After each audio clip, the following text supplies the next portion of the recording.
So my name is Chris Koliba. I'm a professor in community development and applied economics. I'm also a Gunn Fellow. My field of research, my major focus point, is around comparative governance analysis. My colleagues and I study governance networks. These are complex networks of institutions, groups, individuals who are organized around some common public purpose. For example, managing watersheds, or prioritizing transportation projects, or regulating energy.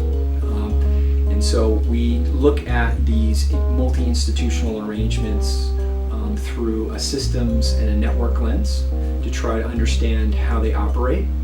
And then in order to determine those dynamics, we collect qualitative and quantitative data, and then we develop models of these multi-institutional arrangements using social network analysis, agent-based modeling, system dynamics modeling, with the idea to develop and deepen a situational awareness for practitioners and policymakers so that they are able to understand all the complexities, or at least some of the major complexities that drive how the system works, how regulations are delivered, how incentives affect behaviors.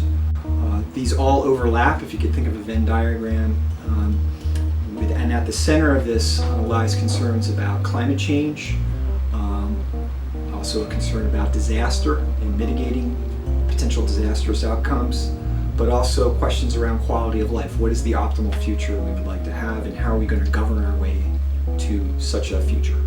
My background is in public administration, policy studies, public policy, political science, and sociology.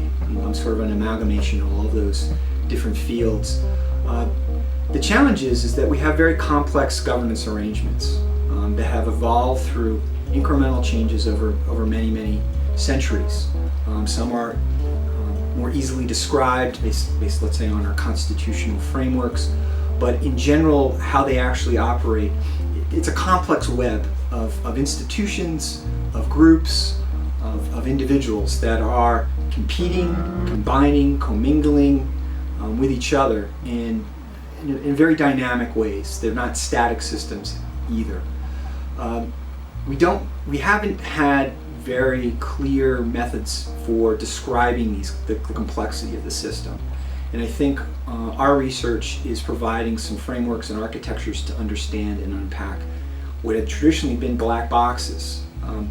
You try a public policy, throw it up against the wall, you hope it works. You're not necessarily thinking about all of the underlying institutional systems and structures that are in place that allow that policy to be implemented effectively or not. So I think what our research is doing is it's building, I think, the field's capacity to model and to simulate social systems, governance systems, in ways that have not been done before. We're certainly building on the work of Elinor Ostrom, Nobel Prize winner, and a variety of other institutionalists with this work. We're not reinventing the wheel. We're combining a lot of different approaches and theories in order to execute this. So the benefits, my hope is that the work that we're doing here can be replicated not only in watersheds but in these other infrastructures, but also more generally across domains.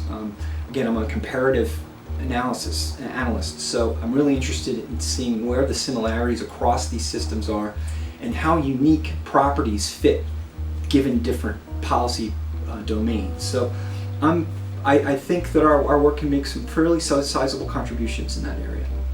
The other piece is that ecological economics is very much of a systems science. It tries to look at the economic systems within this vaster web of ecosystem services, human systems. And to that effect, how societies are governed, to me, as we sort of use the metaphor of the body, it's the nervous system, okay? And if it's the nervous system, then, and we need to understand how it works so that we are able to align the kinds of incentives and the valuation schemes that ecosystems services provides. If you don't know how the system will absorb that new valuation approaches, you're going to be throwing good ideas against a wall that doesn't know, in a system that doesn't know how to absorb them and ultimately use them.